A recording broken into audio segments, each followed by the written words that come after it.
হিন্দিতে একটা কথা আছে যে জৈসা সঙ্গত বৈসা রঙ্গত। অর্থাৎ আপনি যেরকম ব্যক্তিদের সাথে মিশবেন, আপনি যেরকম ব্যক্তিদের সাথে ওঠা বসা করবেন, আপনার অ্যাক্টিভিটিস, আপনার বিহেভিয়ার সেরকম ব্যক্তির মতো হয়ে যাবে। অর্থাৎ এক কথায় আপনিও কিন্তু আস্তে আস্তে ওই রকম ব্যক্তির মতো হয়ে যাবেন। এটা ছোট্ট একটা এক্সাম্পলের মাধ্যমে বা ছোট্ট একটা গল্পের মাধ্যমে আমরা জানব।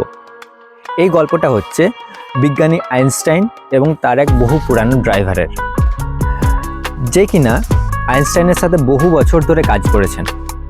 আইনস্টাইন যেখানে যেখানে গেছেন, যেখানে যেখানে বক্তৃতা দিয়েছেন বা স্পিচ দিয়েছেন, তার ড্রাইভার সমস্ত কিছু স্পিচ শুনেছে এবং তার সাথে সেই জায়গাতে গেছে। একদিন কিনা তার ড্রাইভার আইনস্টাইনকে বলেন যে, আচ্ছা স্যার, আমি আপনার সাথে এত বছর ধরে কাজ করছি, এত বছর ধরে কাজ করতে করতে আপনি যেখানে যেখানে যা যা কিছু স্পিচ দিয়েছেন, আমার সমস্ত কিছু কিন্তু মুখস্থ হয়ে গেছে, কণ্ঠস্থ হয়ে গেছে। আপনি যদি বলেন আমি আপনার হয়েও কিন্তু স্পিচ দিতে পারি, আপনার পরিবর্তে স্পিচ দিতে পারি। তো আইনস্টাইন সেই কথাটা শুনে অবাক হয়ে তার একটা পরীক্ষা নেওয়ার জন্য তার ড্রাইভারকে বলেন যে, আচ্ছা, আজকে আমরা যেখানেতে যাচ্ছি এখানেতে আমার নাম হিসাবে সবাই চেনে আমাকে, কিন্তু আমাকে পার্সোনালি কেউ দেখেনি। তো এখানেতে আমার পরিবর্তে তুমি স্পিচ দেবে, এখানেতে তুমি আইনস্টাইন হবে আর আমি হব তোমার ড্রাইভার। তো এই কথাটা বলা মাত্র ওখানেতে পৌঁছে যথারীতি তার ড্রাইভার আইনস্টাইন হয়ে ওখানেতে পুরো বক্তৃতা দেয় এবং বক্তৃতা যথেষ্ট ভালো হয় এবং সবাই হাততালি দেয় এবং সবাই তার প্রশংসা করে।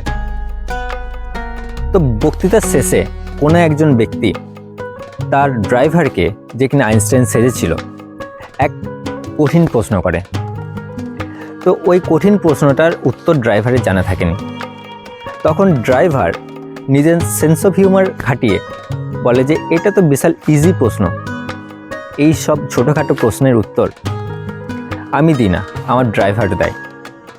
তখন কিনা তার ড্রাইভার, যে আইনস্টাইন সেজেছিল, সে আইনস্টাইনকে ডাকে, যে কিনা ড্রাইভার সেজেছিল, এবং ড্রাইভার আইনস্টাইনকে দিয়ে সেই প্রশ্নের উত্তর দেওয়া করায়।